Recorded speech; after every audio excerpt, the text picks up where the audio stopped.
The diplomatic tensions that developed between Japan and Russia in the early 20th century were the result of struggles for influence over strategic areas in East Asia, especially Korea and Manchuria.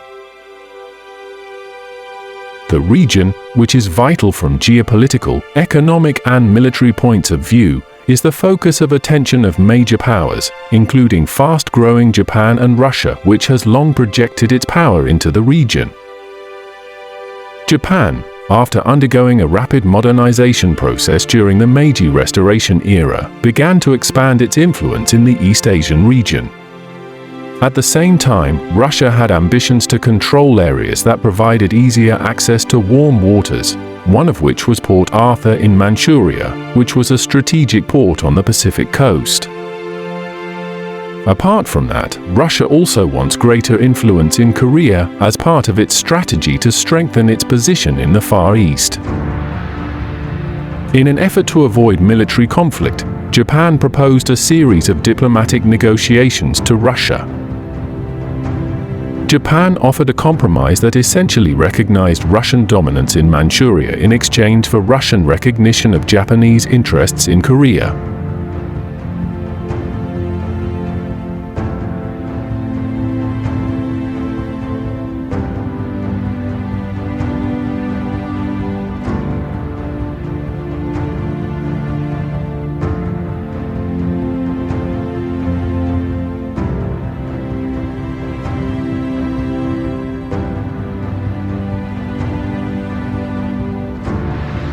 However, Russia views this offer with skepticism.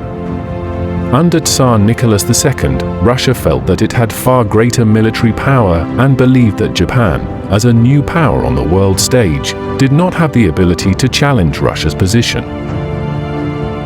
In addition, Russia has extensive strategic interests in East Asia and is unwilling to relinquish influence in Korea, which it considers crucial to strengthening its grip on the region.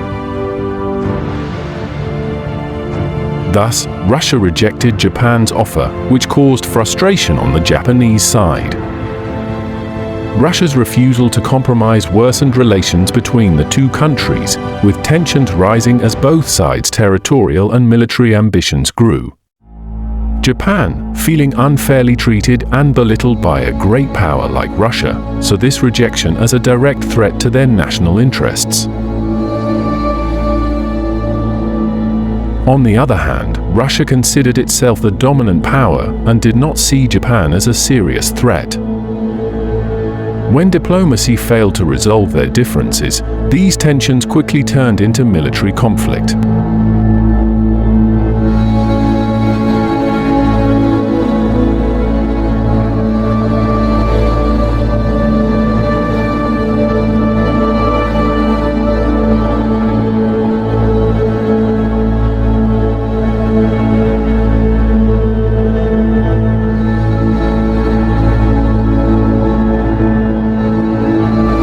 In 1904, Japan launched a surprise attack on the Russian fleet at Port Arthur, marking the start of the Russo-Japanese War.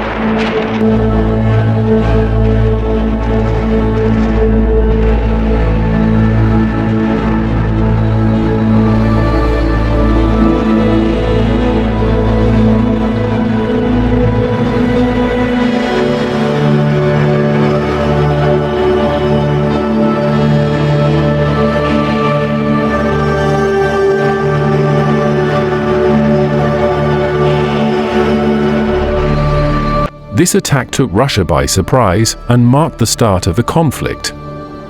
The Japanese launched a surprise torpedo attack on the Russian fleet anchored at Port Arthur. This attack was carried out by Japanese destroyers under the command of Admiral Togo Heihachiro, with the aim of weakening Russian naval power. Although this attack did not cause fatal damage to the Russian fleet, it managed to damage several large Russian ships, including battleships and cruisers, which greatly affected the combat readiness of the Russian fleet.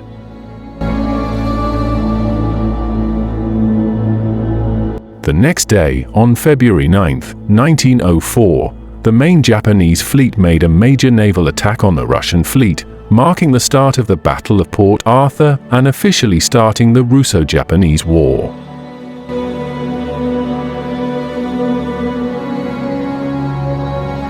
Apart from sea operations, Japan also began to mobilize its land forces. In May 1904, Japanese ground forces led by General Nogi Meishu began a land siege of Port Arthur.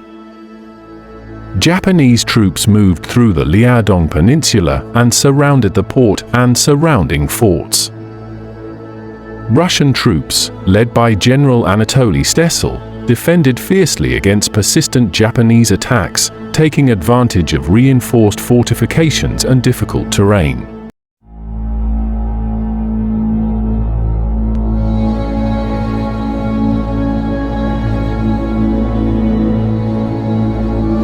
However, the Japanese slowly but surely closed in on the main fortifications.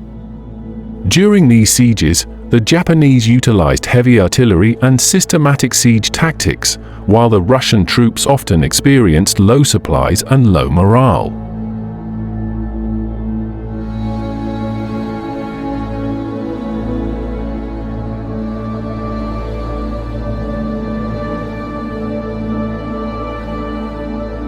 Ultimately, the Russian fleet at Port Arthur was destroyed or trapped by Japanese encirclement. This condition further worsened the situation of the Russian garrison, which was surrounded on land. On January 2, 1905, after months of siege, General Stessel decided to surrender to the Japanese.